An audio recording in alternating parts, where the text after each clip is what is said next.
Hah? Oh, bahasa lagi? Oh, gitu. Alvan nggak kangen aku, guys. Kita, kuis dulu atau materi dulu, guys? Kuis dulu atau materi dulu, guys? Materi dulu aja lah ya. Wait, aku belum ini dah. Oh, belum download materi ya deh. Wait ya. Eh, Canva.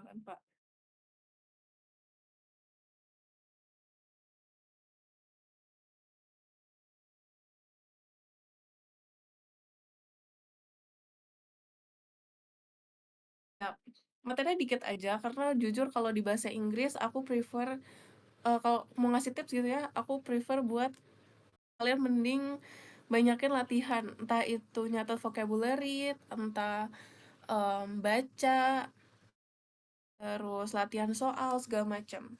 Karena tantangannya kalau di literasi bahasa Inggris sendiri adalah pemahaman bacaan kita, guys. Dan pemahaman bacaan karena Inggris itu adalah second language kita ya. Jadi kan yang kita perlukan adalah pemahaman kita ke bahasa asing tersebut gitu. Nah, oke, aku mulai ya. Assalamualaikum warahmatullahi wabarakatuh. Selamat malam semuanya. eh Ya, halo 29 orang yang hadir hari ini. Hari ini kita bakal bahas synthesize the two text. Aku sebenarnya baru kepikiran buat bahas topik ini setelah lihat soal TBK tahun lalu, tahun 2025 gitu. Nah, singkatnya, synthesize itu sama dengan memadukan. Nah, biasanya kalau kalian ketemu soal yang nyuruh untuk mensintesiskan atau memadukan, itu yang pertama kita ngegabungin kedua teks atau lebih agar padu dan pembahasan dari kedua teks itu tidak kabur. Tapi biasanya kalau di teks TBK sih dua doang sih yang maksimalnya. Terus yang kedua, baca cepat tapi juga teliti. Terus yang ketiga, pay attention to detail. And the last one is compare each option. Karena kadang ada yang mirip-mirip gitu kan, kayak misal kita oh yang A nih kayaknya udah cukup mewakili, ternyata yang B lebih lengkap gitu. Nah, terus udah kita latihan. Ada yang mau ditanyain dulu nggak nih sebelumnya? Ada yang mau ditanyain dulu nggak nih sebelumnya? Synthesize itu sesimpel kita ngegabungin dua teks jadi satu aja sih. Dengan syarat biasanya kalau kita ngegabungin berarti antar teksnya itu harus kayak membahas topik yang mirip gitu kan. Mana? Tentang ngapain gitu synthesize tuh udah oke belum? Udah clear belum, guys? Ini aman ya. File kosongnya. Udah kok. Udah di tracker. Nih, aku kirim lagi deh. Em, ada di tracker.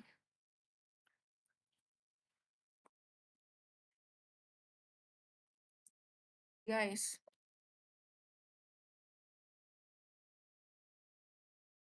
by the way di kalian burem nggak ya? Kalian burem nggak, guys? Kebaca nggak? Kalau nggak burem ya? Gimana kalau kalian ngeliat teksnya sendiri dari link yang aku kasih?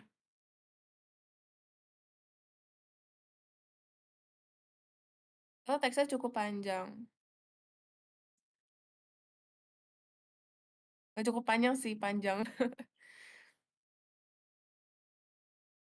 Kalian lihat teksnya dari link yang aku kirim aja gimana, guys?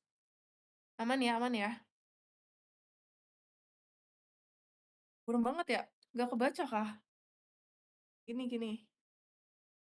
Ini kebaca sih harusnya. Tapi, nah, kalau kayak gini tapi kebaca kan?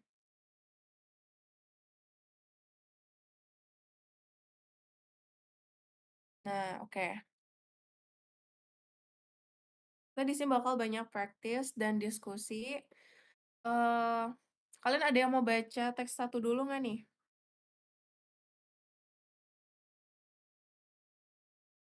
Ada yang mau baca teks satu nggak, guys? Boleh raise hand yang mau baca.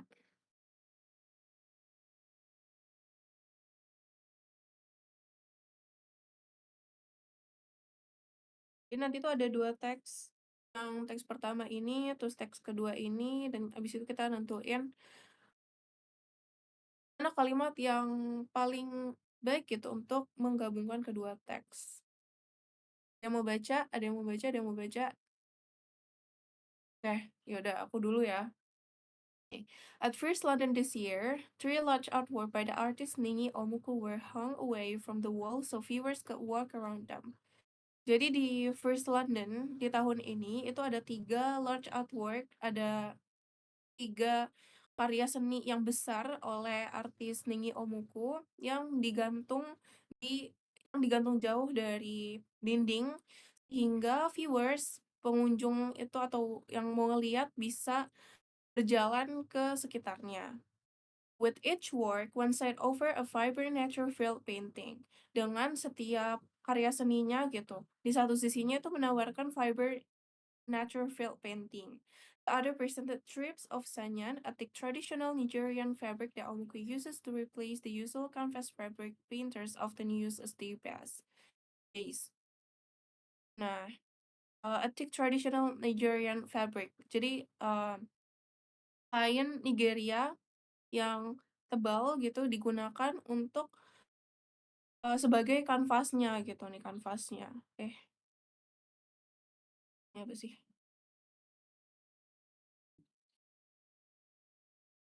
Kok pensilku nggak bisa ya?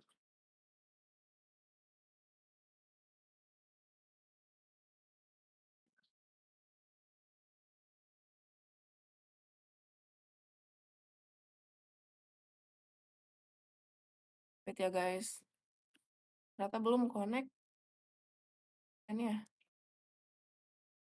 Lama sekali ini.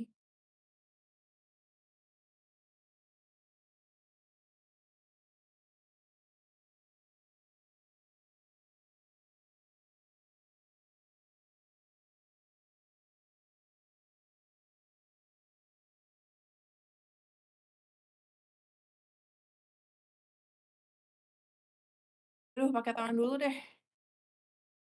Nah, oke. Batik traditional Nigerian fabric that Omuki used to replace the usual canvas fabric. Jadi, kain Nigeria itu digunakan, sebagai pengganti kanvas fabric yang biasa gitu. Eee, jadi nggak pakai kain kanvas yang biasa buat kanvas, eee, painters itu. Terus, the fact I'm painting on vintage surface, giving soul to my work. Focus it over Zoom 2 days before the fair open.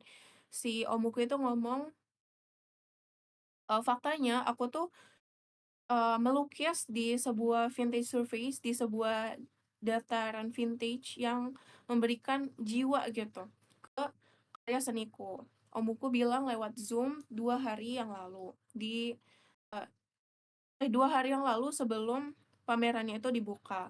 For the 37 years old, the fabric she works on has become as crucial as her paintings themselves.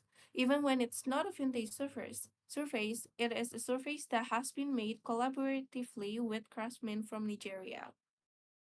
Um, bahkan ketika ketika itu bukan dataran yang vintage, itu tuh, dataran yang dibuat, secara kolaboratif oleh seniman gitu, craftsman from Nigeria.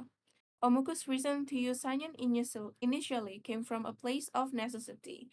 Jadi alasannya Omuku untuk menggunakan sanyan itu kain yang tadi disebut ya, yang ini initially came from a place of necessity, dari sebuah rasa kebutuhan gitu, but has now become an integral part of her practice. Tapi sekarang jadi kayak kebutuhan gitu dalam karya seninya.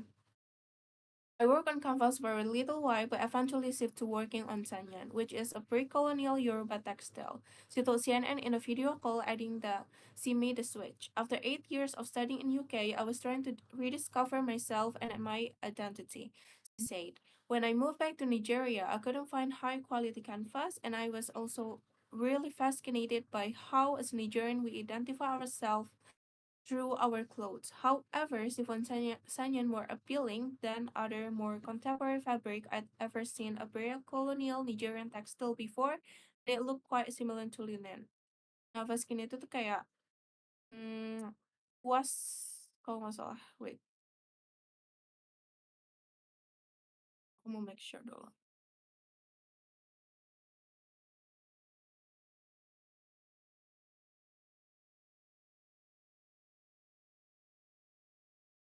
Interested, oke. Interest, oke. Nah, teks 1 udah paham lah ya kurang lebihnya gimana. Jadi, intinya teks 1 itu tuh bahas tentang, seorang seniman yang namanya tuh Omuku, yang menggunakan sanyan atau kain kanvas yang dia mention itu yang terbuat dari, mmm, buatannya craftsman Nigerians, intinya gitu. Dan, si kainnya itu tuh menjadi penting banget dalam setiap karya seninya, ya kan. Jadi, dia tuh udah work on that canvas for a long time, jadi ya kualitasnya tuh udah sesuai banget gitu sama si Omuku itu. Nah, kemudian yang teks 2, when a banana Dutch tape to wall sold for 1,020 in 2019, social media uproar and an age-old debate about the meaning of fart ensued. However, artist Maurizio Catalan's surreal creation, titled Comedian, yet prove a sound investment. On Friday, auction house Sotheby's announced $1 million to $1.5 million that will be sold at high price. For their money, the winning bidder will receive a roll of Dutch tape and one banana. They will also receive a certificate of authenticity and official instruction for installing the work. Sotheby's Sotheby's confirmed to CNN that neither the tape nor the banana are the originals. Comedian is a conceptual artwork. The physical material are replaced with every installation, an auction spokesperson said via email. Catalan and French art gallery Perrotin made headlines around the world 5 years ago when they displayed Comedian with a six-figure asking price at the Art Basel Miami Beach Fair. The original was created using a banana bought in a Miami grocery store. Thought the gallery said it could be replaced as per the artist's instructions. Which, oh, udah soal. Nah, teks kedua itu di paragraf pertama bilang, oke. Bilang kalau, ketika sebuah banana Dutch tape tuh kayak selotip gitu tuh wall sold for $120.000 di 2019. Kalian tahu ini nggak sih guys, tahu artwork ini nggak sih? Ini tuh sempat viral dulu 2019, kayak banyak kontroversinya. Jujur ini juga mind blowing kayak sebuah artwork banana, it's just banana on the wall, oh my god. It's a banana on the wall and it's even sold for 120. Gila ya, kayak banana cuma berapa ribu doang gitu, terus dijadiin karya seni jadi jutaan, gila. Jujur kalian udah main medsos? Jujur iya, aku tuh udah, fokus fokus fokus. Nah, sosial media tuh kayak berkoar-koar gitu ya, uproar, and an age-old debate about the meaning of fart and suit. Um, jadi kayak bertanya-tanya gitu ya tentang debat yang udah lama gitu tentang the meaning of fart. Fart, ada yang tahu nggak fart artinya apa? Belum, masih kecil. Oh, siap. Oke, nah, however gitu, gimana pun artis si ini nenek itu surreal creation, title katanya itu comedian, genrenya itu kayak comedian gitu, may approve a sound investment. Jadi, terus di hari Jumat, auction house Sotheby announce 1 million. Aduh, gila banget ini harganya, parah. Aku mengira bahwa itu bakal sold, terjual di harga yang tinggi. Ih, parah, kaya raya dengan banana, guys. Aduh, fokus fokus fokus. Ya aku anaknya sosial media banget deh, Re. Makanya jadi gini, Re. For their money, the winning bidder, bidder itu lelang, will receive, akan menerima a roll of Dutch tea, segulung selotip dan satu banana. They will also receive, mereka juga akan menerima sertifikat atas otentitas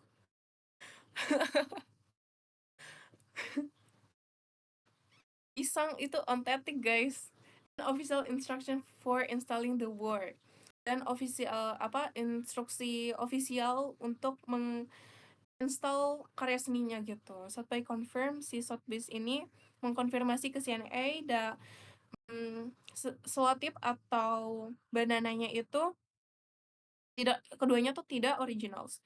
Kemudian as conceptual artwork.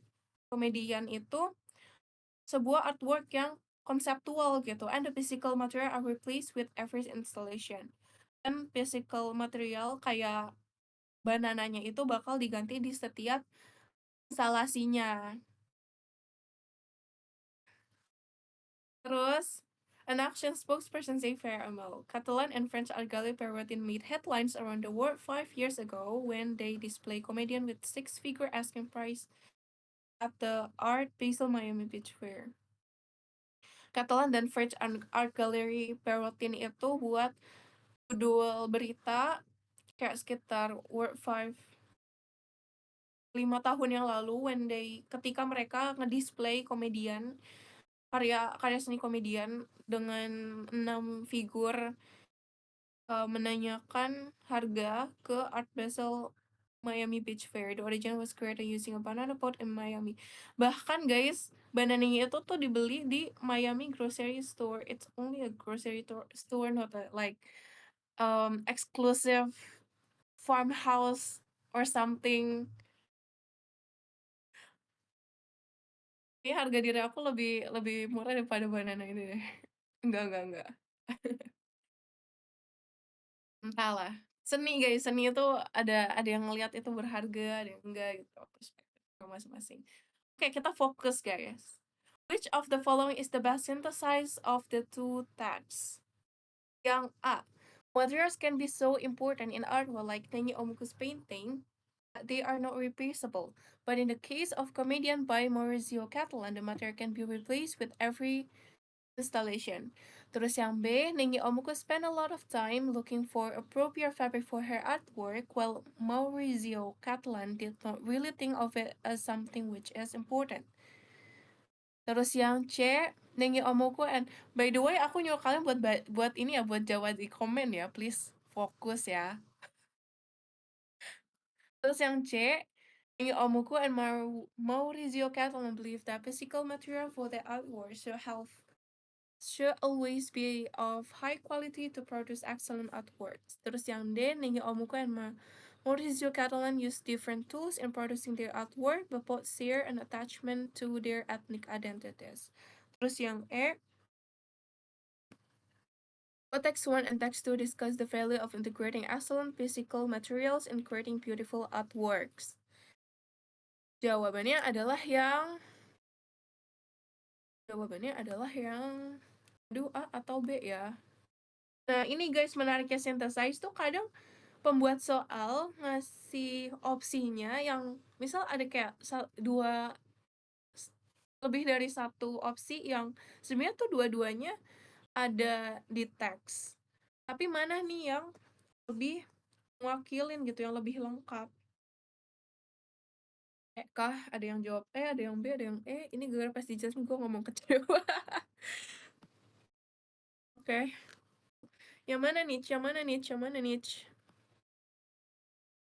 Yang mana nih? Yang mana nih?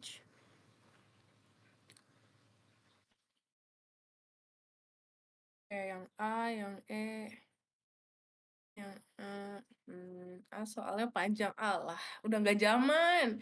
Udah nggak zaman, Lisa, kalau milih soal tuh yang paling panjang udah nggak zaman, please. Kita harus lihat secara isi, guys, harus lihat secara isi. Soalnya di ACC Lisa Black. Oke. Baiklah kalau begitu kita bahas saja ya. Karena banyak yang jawab A, ternyata soalnya baru join. Baiklah, kita bahas aja. Nah, di sini ada 5 opsi, ya biasanya 5 opsi sih. Kita karena pada jawab yang A, kita cek dari yang bawah dulu nih. Oke, yang B. Boleh. Kita periksa ya. Jujur aku juga agak bingung sama. Nah, yang E katanya, both text 1 and text 2 discuss the value of integrating excellent physical material in creating beautiful artwork.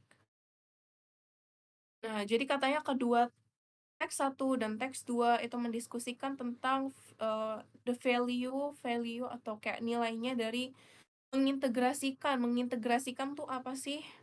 Mengintegrasikan tuh kayak menggabungkan excellent physical material in creating beautiful artworks. Nah, di sini ada kata integrating nih. Jadi di teks yang kedua ini, dia kan ini ya, ngomongin tentang banana dan selotip itu ya. Oke, ganti A. Nah, apakah itu digabungkan? Ya iya sih. Kedua hal itu jadi kombinasi gitu, mengintegrasikan. Nah, tapi yang A itu lebih ke ngomongin ke fabricnya. Jadi yang E itu salah. Dia nggak integrating. Terus yang D, Ningi Omuko and Maurizio Catalan use different tools in producing their artwork, but they both share an attachment to their ethnic identities. Nah, walaupun di teks 1 itu ada bahas tentang ya ada Nigeria dan segala macamnya, tapi the focus is not buat di etniknya gitu, bukan di ethnic identities-nya, tapi lebih ke karya seninya. Jadi yang D juga salah. Terus yang C, Omuka and Maurizio Catalan believe that physical material of their work should always be of high quality to produce excellent artwork. Yang Omuko dan Maurizio Catalan tuh percaya bahwa materi fisik dari kedua karya seni itu harus selalu high quality to produce excellent works. Apakah iya? Enggak ya. Karena si Catalan ini dia bilang dia belinya aja tuh di Miami grocery store. Dan selain itu juga nggak bahas kayak the banana and the tape it should be in a high quality gitu. Terus yang di teks 1 juga dia lebih apa ya, walaupun dia juga mention kualitas, tapi lebih ke otentisitas yang dipengenin sama si Omukunya gitu. Jadi yang C itu salah. Nah nah terus yang B, ini Omuku spent a lot of time looking for appropriate fabric for her artwork, while Maurizio Catalan did not really think of it as something which is important. Nah, terus yang A, material can be so important in our world like blah blah blah and they are not replaceable, but in case comedian Catalan can be replaced with every installation. Final answer yang mana? Jadi tadi ada yang A, ada yang B, ada yang E. Final answer nih guys, final answer. Yang mana? Oke. Nah, nah, oke. Nah, jadi jawabannya adalah yang benar yang A bener guys. Karena yang B itu kan bilang katanya Ningi Omuku itu menghabiskan banyak waktu untuk mencari fabric yang cocok gitu per for her artwork. Sedangkan si Maurizio Catalan itu nggak terlalu mentingin sesuatu yang important. Sebenarnya yang ini itu agak ini sih ya, agak bisa jadi gitu. Tapi kan nggak nggak terlalu dimention gitu kalau si banana dan tip-nya itu important atau enggaknya. Jadi jawabannya itu yang A. Nah, ini dibuktikan di mana? Kita highlight ya. Mmm, they are not replaceable. Nah, ini tuh dibuktikan di ini, when I move back to uh, Nigeria, I couldn't find high quality canvas, and I was also really fascinated by how Nigeria identify ourselves through the clothes. Kayaknya gitu. Terus yang karyanya Maurizio ini dibuktikan di Lost Paragraph kalau nggak salah. Nah, mana guys? Kok hilang? Tapi benar-benar nasional. Oh ini, comedian is a concept of the physical material are replaced with every installation. Nah, jadi ganti-ganti gitu di tiap instalasinya. Congratulations, yang final answer-nya itu yang A. Yeay. Yeay. Oke. Next ya. Aman ya guys? Aman ya? Aman ya? Asik. Nah, oke, yang soal kedua. Yang soal kedua nih. Ada yang mau baca nggak? Ada yang mau baca nggak? Baca guys, baca. Nanti aku scroll ke bawah. Pokoknya teks 1 dulu, terus teks 2 bebas. Aduh, aku lagi pilek, sorry. Edward katanya, Kak, boleh Edward. Edward ini nggak sih, kapan ya? Hari ini ya, Rino ulang tahun ya? Rino ulang tahun ya? Atau kemarin ya, aku lupa jujur. Ini nggak sih yang ulang tahunnya dirayain se-Discord itu nggak sih?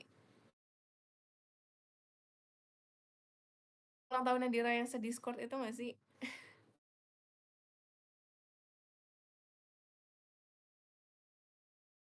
Oke. Oke, kita fokus ya guys. Ada yang mau baca nggak nih? Ada yang mau baca nggak nih? Ada yang mau bantuin baca nggak nih guys? Please lah, please lah. Oke, lanjutkan saja kali ya. Nah, soal kedua atau kalau pagi boleh lah.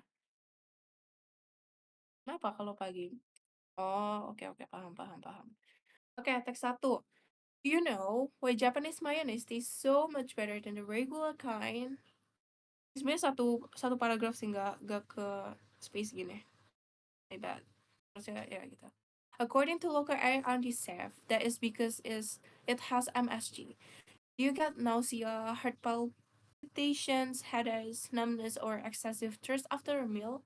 Because apparently the MSG having its devious ways with you. I also found out recently the fever enhancer has the same rippling effect on chef and private dining cook as garlic on vampires. Nah, apakah kamu tahu kenapa um, mayones Jepang itu kerasa jauh lebih enak gitu daripada mayones pada umumnya? Menurut local R&D chef, itu tuh karena dia tuh ada MSG-nya, guys. Nah, apakah kamu mendapatkan bla bla bla ini bukan penyakit? Itu tuh ternyata that is apparently the MSG having its devious ways with you. Ternyata itu apparently itu karena MSG. Aku juga menemukan bahwa penguat rasa flavor enchanter has the same nya efek yang sama kepada chef dan private dining cooks as garlic on vampires. My email and direct message about MSG, however, went largely rejected or unanswered. Emailku dan pesan tentang MSG itu gimana? Kayak, however, itu kayak di-reject gitu, ditolak dan gak dijawab. Ya, teks aku ke dia, chat aku ke dia nggak dijawab. Nah, searching responses through foodies colleagues and friends elicit the same result. Pengumpul apa sih, crowd searching, kayak ya pengumpul responses tentang kolega, tentang apa sih, makanan dan teman itu menghasilkan hasil yang sama. Banyak, mmm, masakan Cina dan peranakan yang make, tapi mereka tuh nggak pernah admit it gitu, nggak pernah, apa ya, kayak ngaku gitu. Nah, the origin story of the word enchanter can be traced to Japanese professor in 1907. MSG or monosodium glutamate is not derived from combining specific level of chemicals in the lab, despite its very technical name. Jadi ternyata MSG itu tuh sebenarnya bukan kombinasi dari bahan kimia gitu. Walaupun namanya tuh sangat-sangat technical, sangat-sangat kimia gitu kan, monosodium glutamate. Rather, MSG is extracted from a fermented tapioca broth, then heated and dried from crystal. Tapi MSG itu tuh diekstrak dari tapioka, eee, broth. Apa sih? Aduh aku lupa ya, broth tuh apa sih bahasa Indonesianya?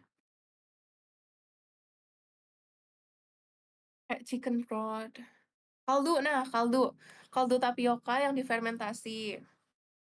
Kemudian dipanaskan dan dikeringkan menjadi kristal gitu. Di beberapa kasus, mmm, tumbuhan lain bahan tumbuhan lain kayak beet, terus tebu, sugarcane or corn, jagung, itu juga bisa digunakan. MSG itu is the sodium salt of glutamic acid, which is itu tuh secara natural, apa sih, amino acid yang natural gitu. Even if you don't add MSG to your cooking, it's already naturally present in many foods. Ya karena ya itu, MSG itu sebenarnya banyak kandungannya itu banyak ditemukan di berbagai macam bahan natural di kayak ini ya, kayak yang disebutin kayak beet, tebu dan lain-lainnya. MSG activates umami taste receptor on the tongue. It explain why trace of the liquid in which dry shiitake mushroom or seaweed has been soaked in, or why everything tastes bitter with cheese.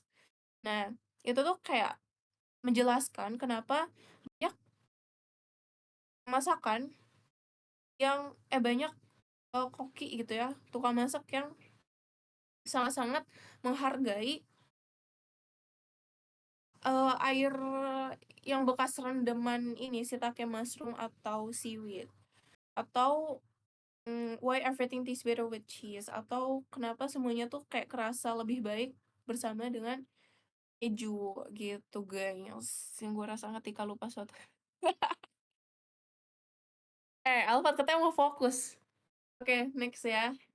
Nah, teks satu udah jelas ya, udah jelas. Intinya tentang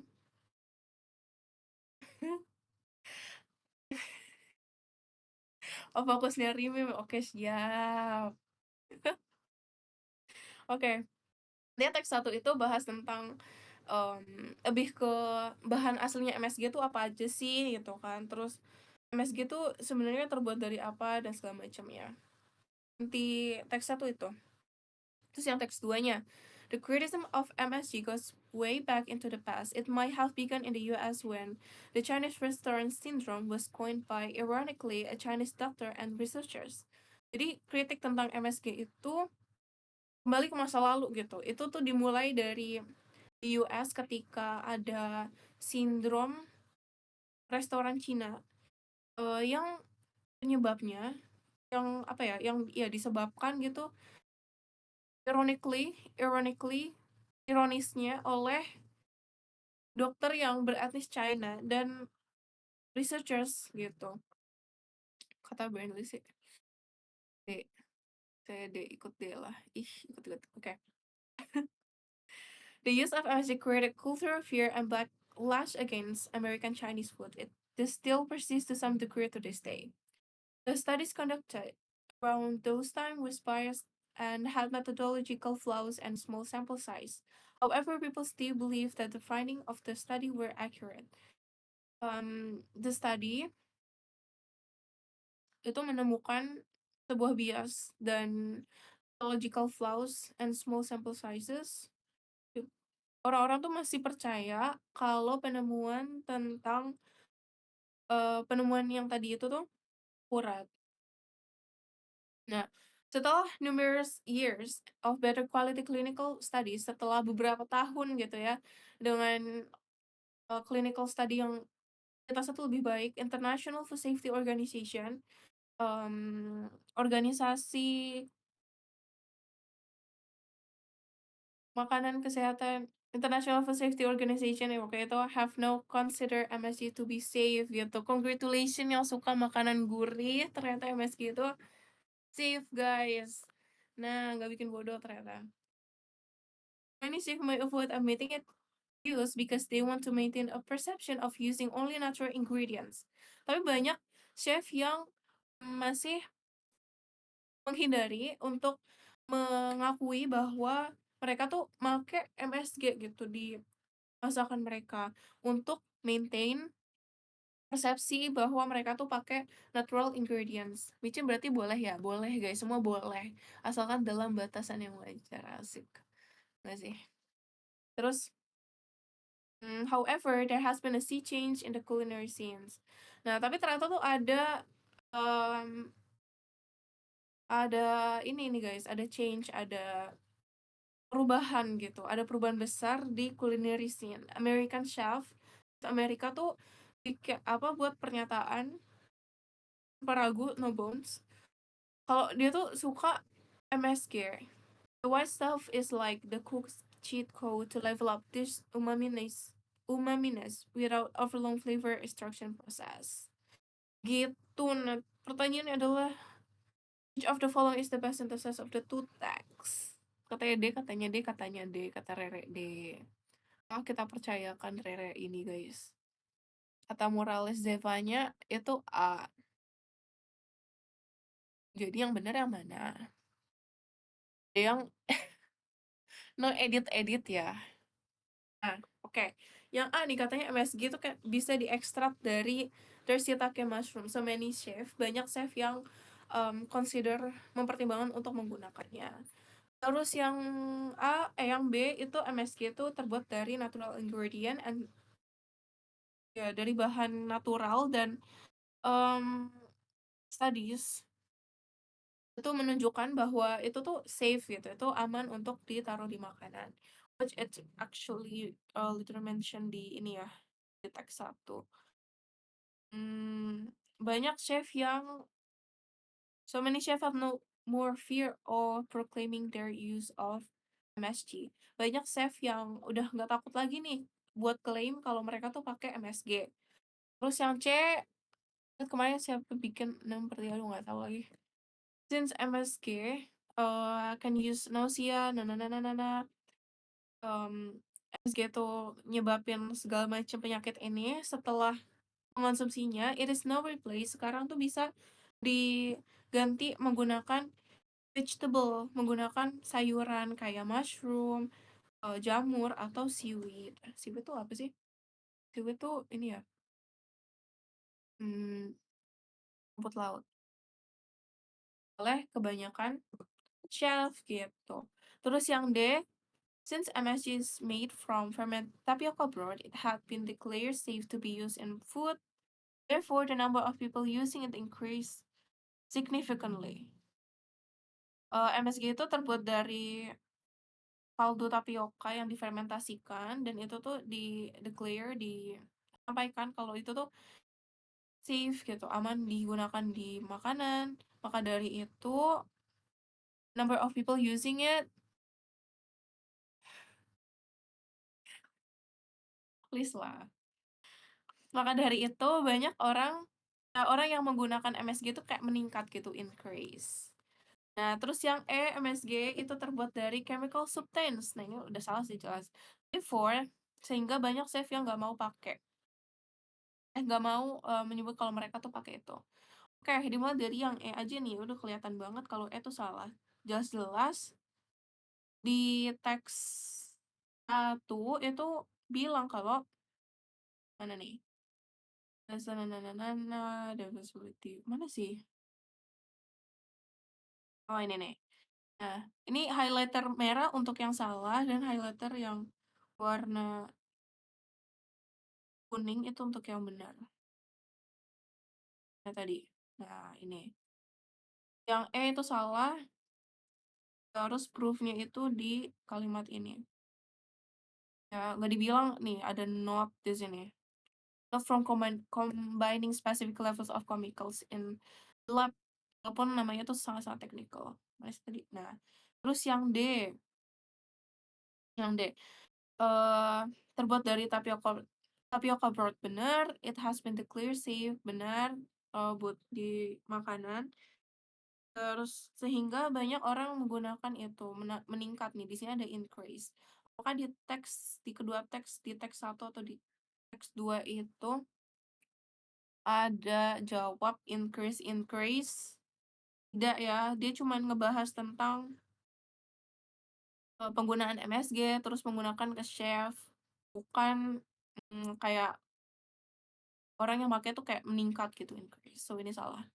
Terus yang C, since MSG can cause nausea, bla bla bla.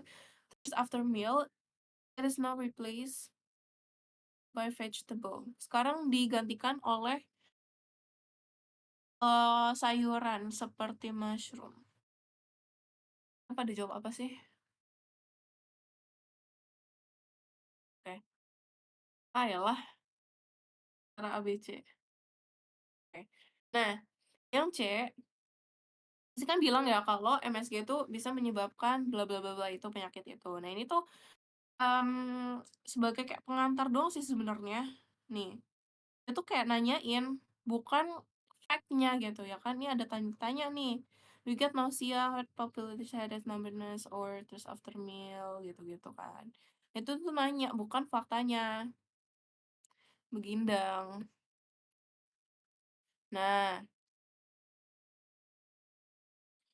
jadi C itu salah. It is not replaced, digantikan. Digantikan di sini tuh juga salah. Dan kaos juga salah. Di teks tuh nggak ada bilang digantikan, tapi cuman bilang kayak itu tuh bisa digantikan gitu. Oke, mulai ada perdebatan ya kawan-kawan ya, semakin memanas ini. Ya deh B. Oke, since banyak yang ganti B, aku bahas yang A dulu nih. Gak komen lagi, ah malu. Kan tinggal diedit. Kan tinggal diedit. Nah, yang A nih. MSG itu bisa diekstrak dari shiitake mushroom. Banyak chef yang consider untuk menggunakannya. Cuma ini mention sih. MSG itu bisa diekstrak dari shiitake mushroom, terus banyak chef juga consider. Tapi guys, yang A ini, dia tuh ada titik lemahnya gitu.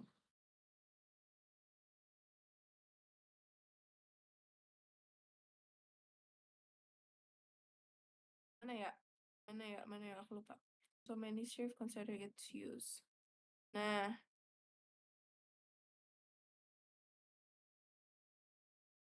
uh, wait. Itu MSG is made from natural studies have some that is safe to add on food. So many chef have no more fear of proclaiming the use of MSG. Nggak jelas ngomongin apa.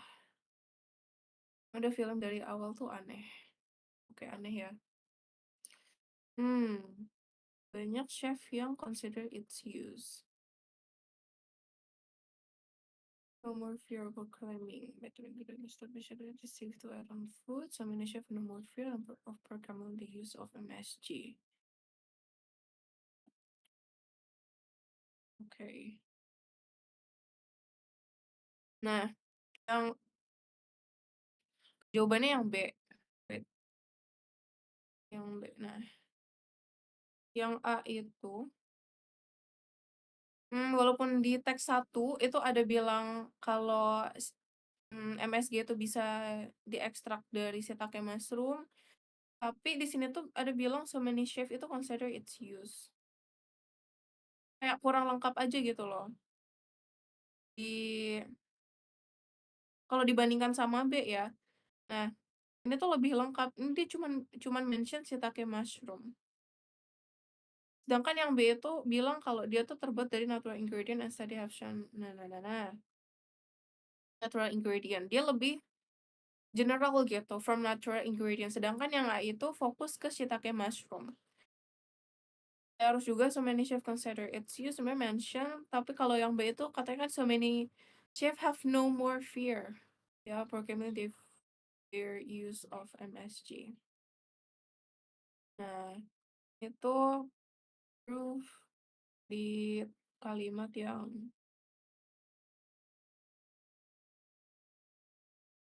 ini. Nah, begitu. Biar salah bareng, mabuk laut. Kalau detik gue percaya Rain. Sebenarnya Rain beneran cinta LBE. Jadi LBE tuh gampang gak sih guys? Tantangannya justru cuma vocabulary doang. Makanya kayak kita tuh harus banyak-banyak terpapar oleh radiasi radiasi bahasa Inggris. Itu sih. Ren, boleh nih Ren. Iya sih bener waktunya. Iya iya. Ren jangan-jangan.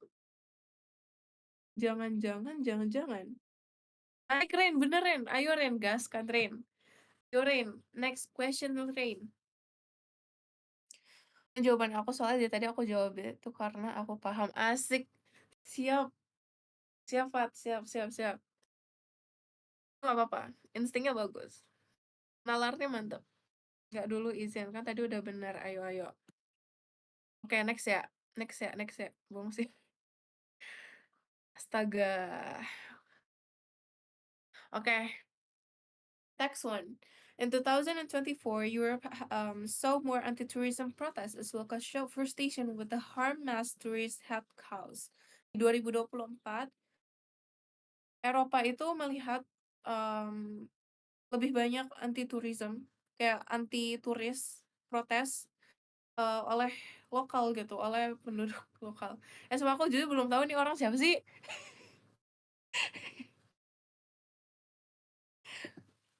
Mainnya sekarang kayak gitu, aku baru ngeh lagi.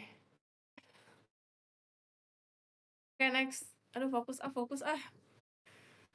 Oke. The harm as tourism had caused.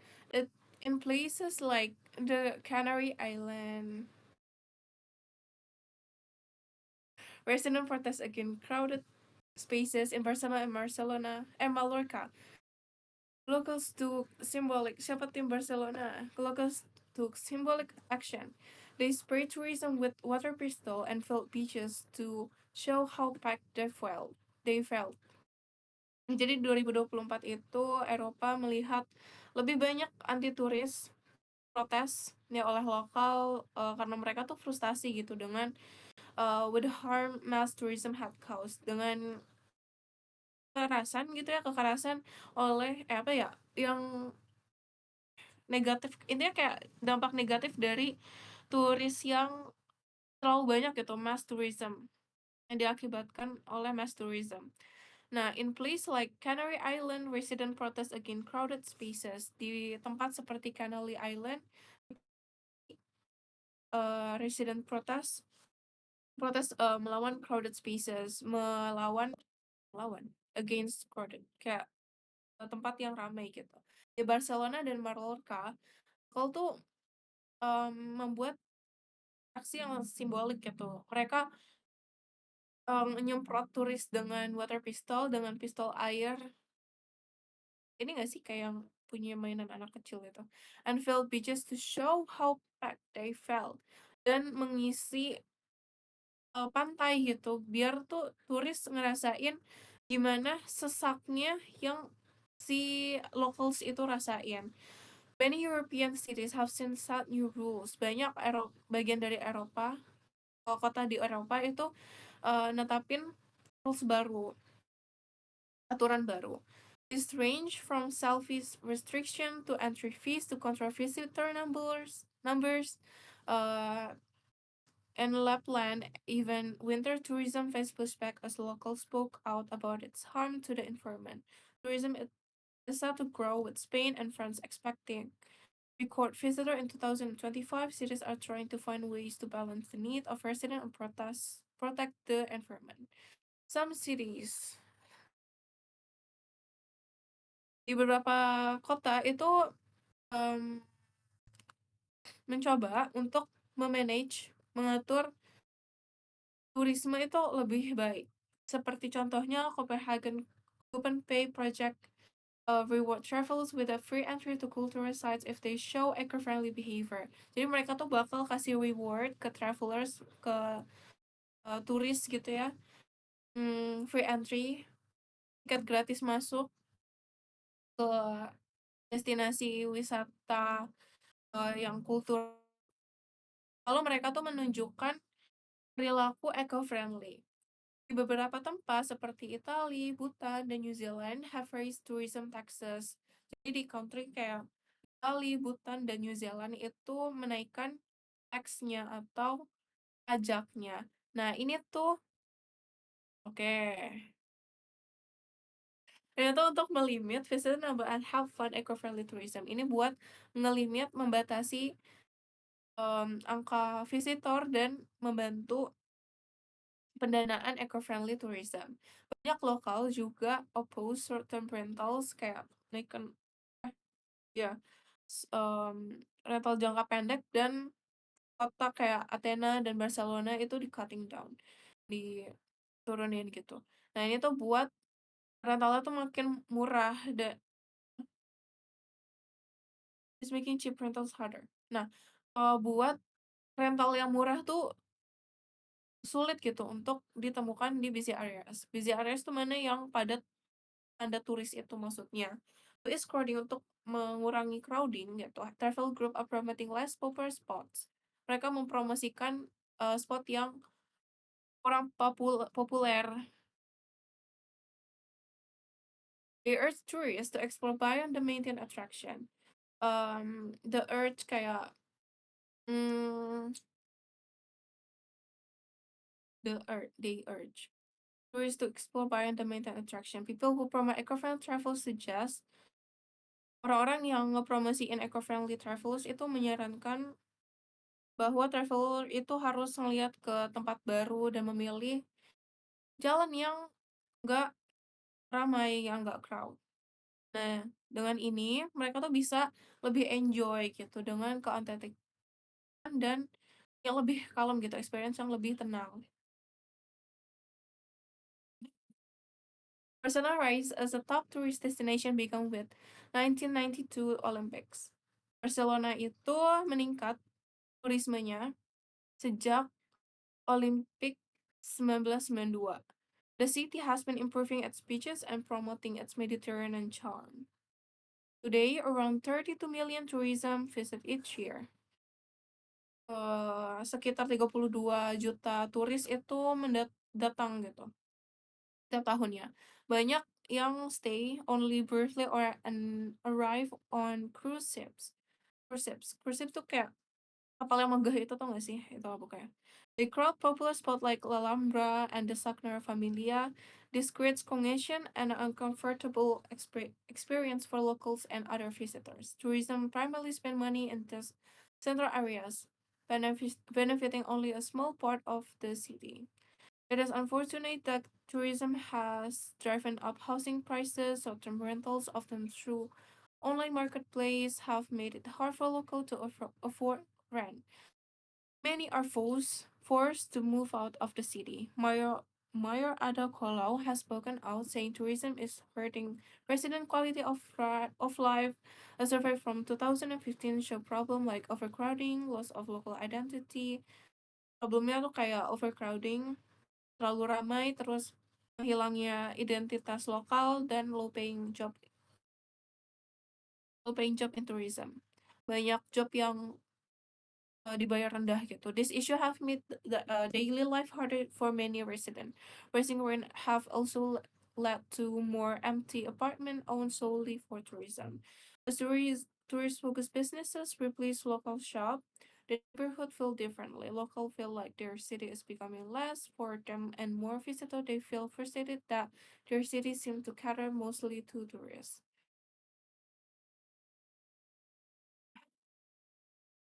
Oke, oke. When ya naik cruise, you guys.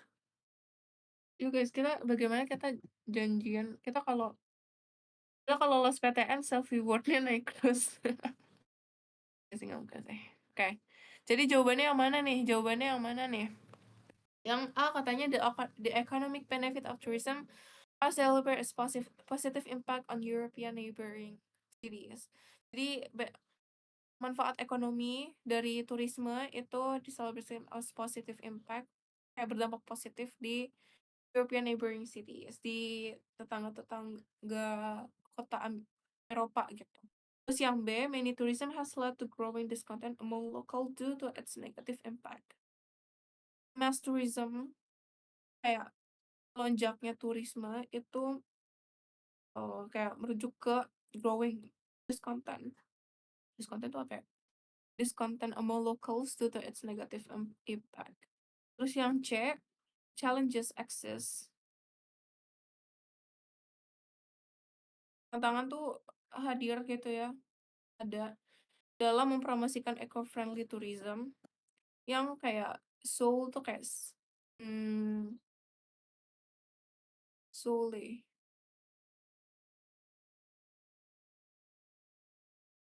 kayak eh seakan-akan salah satunya approach to travel. Terus yang D, various cultural program have been developed by cities to attract more tourists. Banyak cultural program yang telah didevelop oleh kota-kota untuk nge-attract banyak turis.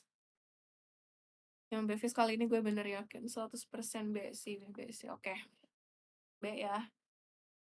Nah, yang E katanya effort to being made by cities to enhance tourist certification.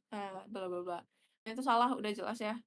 Fokusnya di sini adalah untuk menginiin untuk gimana caranya biar locals-nya itu tuh kayak nyaman gitu kan. Fokus teksnya tuh bahas tentang itu. Bukan lagi bahas tentang gimana caranya biar turis itu satisfy atau puas. Nah, salah.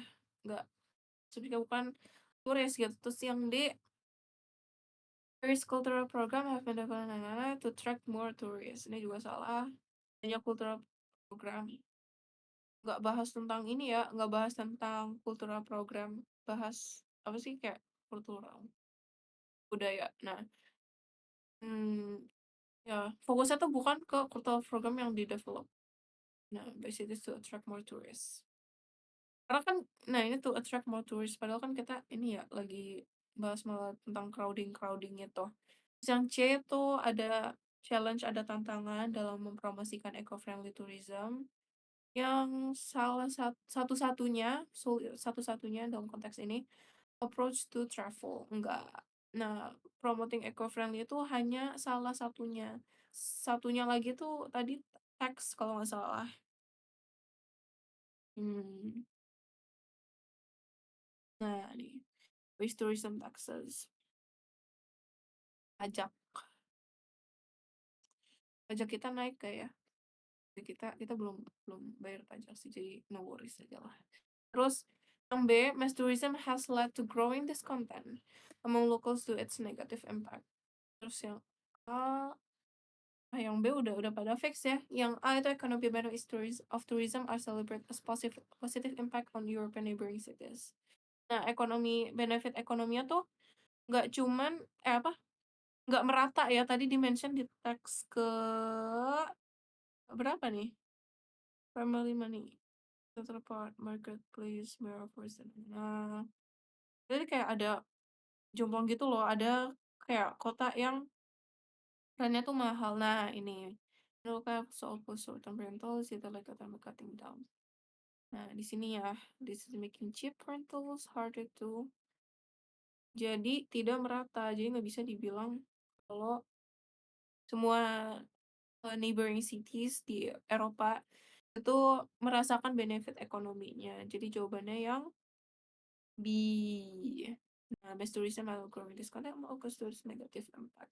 Banyak sih dimention di teks 1 dan di teks 2 kayak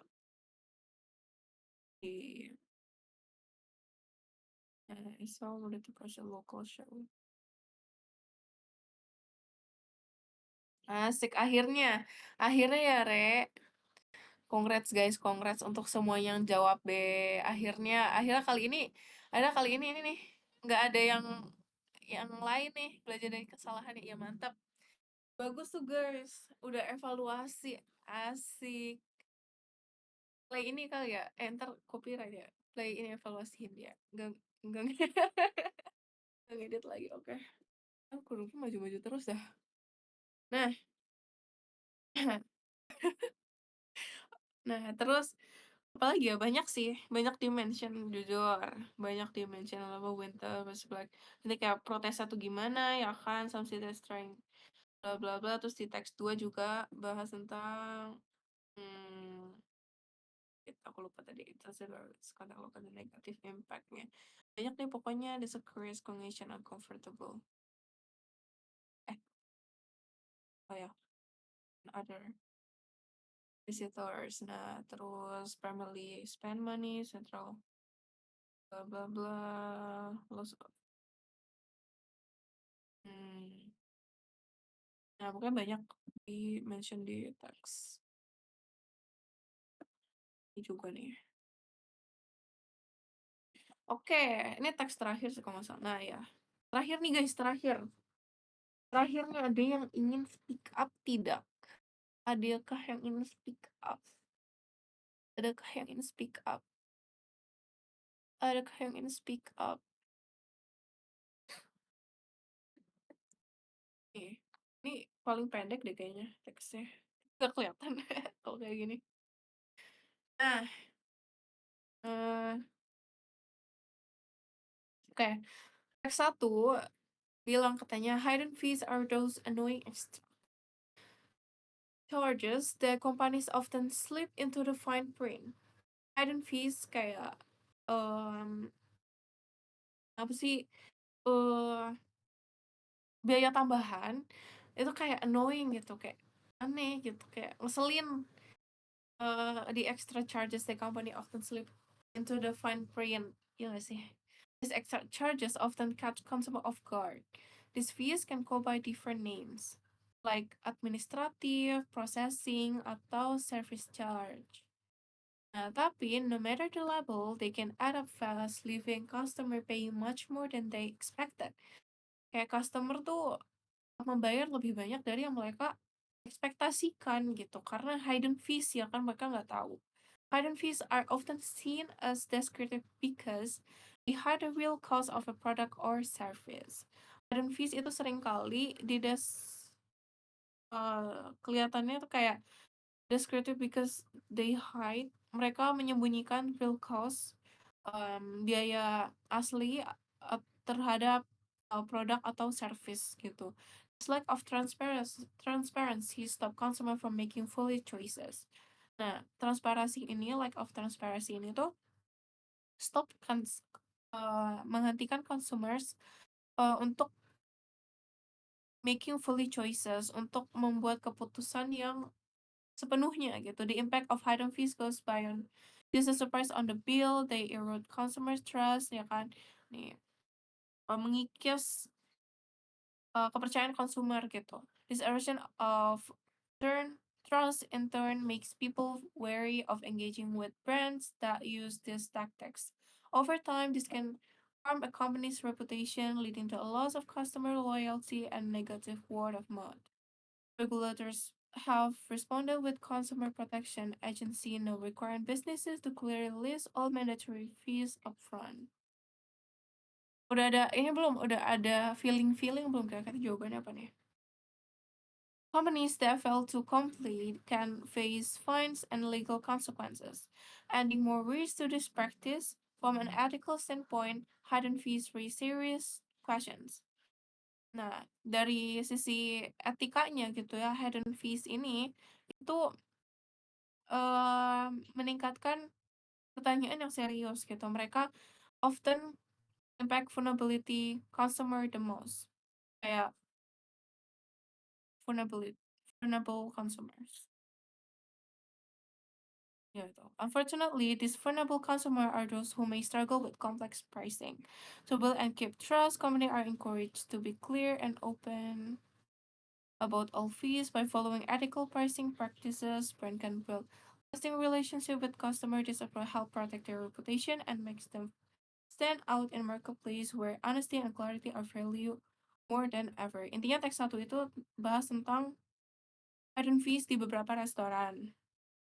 Dan hidden fees itu seringkali kayak, menurunkan kepercayaan customer dan dalam jangka panjang ini tuh resiko banget gitu buat restorannya, begitu.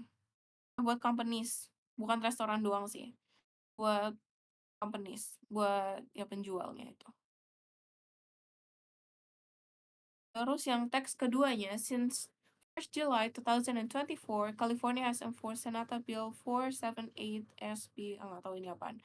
This new law bans hidden fees for good service. This is good news. It takes aim at trip pricing, where businesses advertise a low price but add mandatory fees checkout. Sekarang business must show, harus memperlihatkan seluruh syarat gitu, syarat fees in the advertised price. Nevertheless, pemerintah, government fees and some snipping charges. And for the Attorney General's office klarifikasi bahwa advertised iklan harga iklan must be reflect the total cost consumers will pay. Jadi harga iklan tuh harus masuk ke harga barang yang akan dibeli sama konsumer. For instance, handling fees are part of the advertised price, but reasonable shipping salah. Can be separate. Restaurant must include automatic service fees in their listed prices. 478 prevent businesses from adding unexpected fees at checkout. However, it doesn't restrict them from offering discount or changing less than the advertised price. Menurut gue B atau E, tapi B kurang mewakili dari teks kedua Jemi, ya kan gue pilih E. Yang lain gimana guys?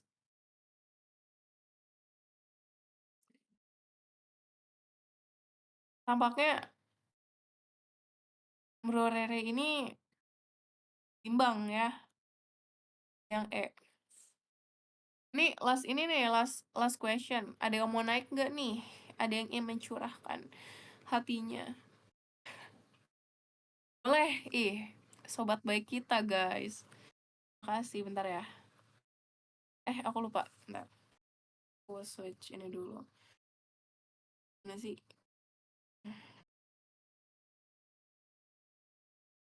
Mana kok nggak bisa? Silahkan. Iya, jujur aku curiga ini yang namanya Devan gak sih di Zoom? Suaranya mirip banget, sumpah. Spill dong.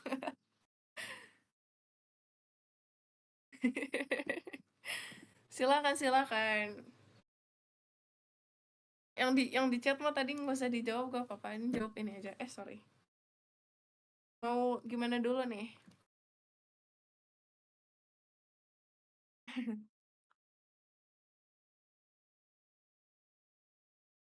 Halo? Halo, halo, tes tes. Suaranya kecil. Halo. Ya, kedengeran. Oke Ada oke kok.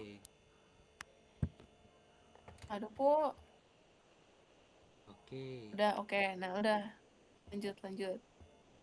Kita pertama ke teks 2. X2. Boleh.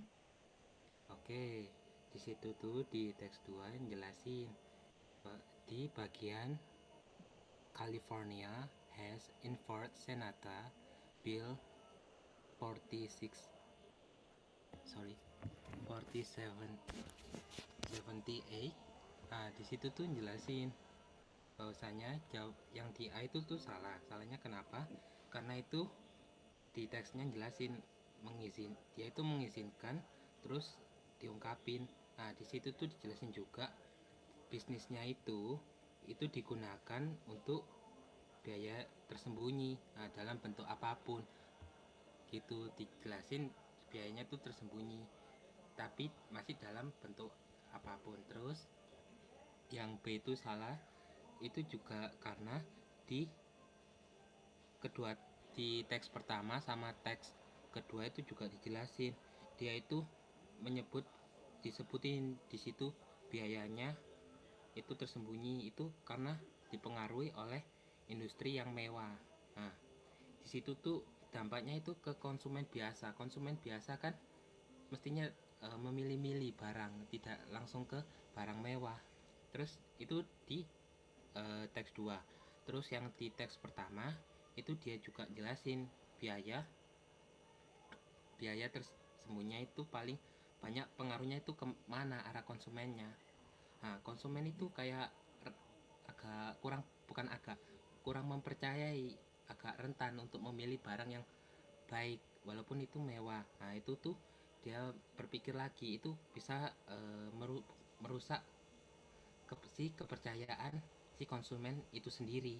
Terus yang C itu salah, dia itu karena di teks pertama itu dijelasin itu taktik yang kurang transparan. Kalau yang di teks 2 itu ada memperlakukan larangan. Nah, di situ tuh dijelasin teks pertama itu nggak transparan gitu untuk menjelaskan taktik dia untuk melakukan promosinya itu. Dia itu perlu untuk biaya bisnisnya untuk jelas biayanya. Terus teks 2 itu memperlakukan tentang larangan apa aja. Terus yang D itu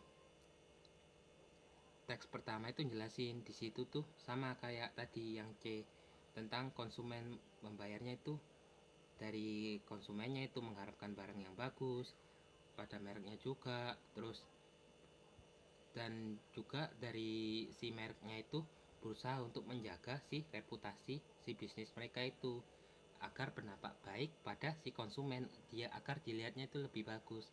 Nah, jadi yang benar tuh yang E itu karena kenapa? Karena yang teks pertama itu jelasin tentang sebuah kepercayaan antara konsumen dan dari si penjual dan si pembeli. Itu dari teks yang itu tadi S yang di teks 2 di California has enforced sampai good service. Terus habis itu good Kalimat service keberapa? Sorry, kok aku nggak nemu? di atas sendiri kalimat 2. Oh ini, oke oke. Iya. Thank you Oke, thank you. terus habis itu di bagian where business advertise a low price but at mandatory face check out itu. Terus habis itu sampai charge ini. Nah ya, di check out with a check out. Nah, Oke jadi itu alasannya kenapa di teks kedua SB itu 478 sorry 478. Nah, di situ tuh dijelasin di oke. teksnya gitu. Kayak gitu, teman-teman. Sip. Terima kasih, Faro. Sama-sama. Mau klarifikasi nggak?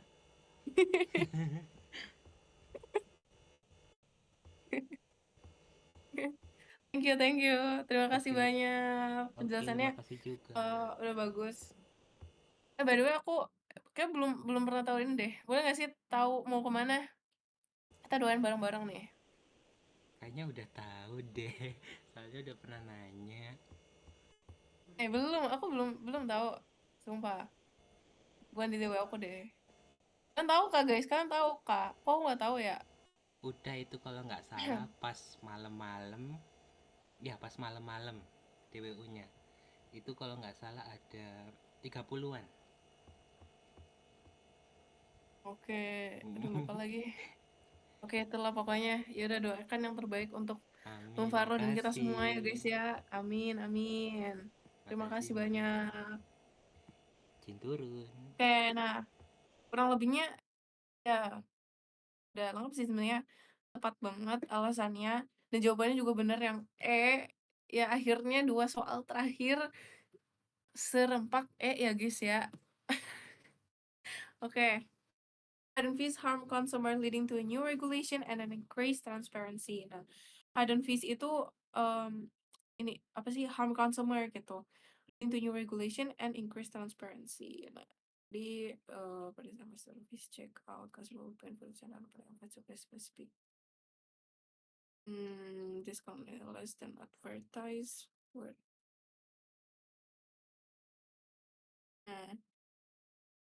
Iya bentar aku pakai udah. Making fully change sampai disclaimer start price feel error. Pokoknya hidden fees itu beneran kayak harm consumer. Tadi tuh sempat dibilang juga kalau beberapa consumer tuh kayak yang memperhatikan harga banget, dia bakal ini ya, bakal kayak kesulitan. Wait, aku lagi nyari kalimat yang mana ya? Nah ini no matter label and may pay much more than they expected. Bukan ini ya. Consumer making fully. Nah, and this look transparency stop making fully choices. Itu intinya. Nah, oke, udah guys, kayak gitu aja. Jadi synthesis itu yang penting kalian paham teksnya aja sih. Pertama paham teksnya dulu and kind of pay attention to the detail karena itu kadang kan mirip-mirip ya opsinya. Nah, itu yang perlu kita compare nih makanya antar opsinya gitu.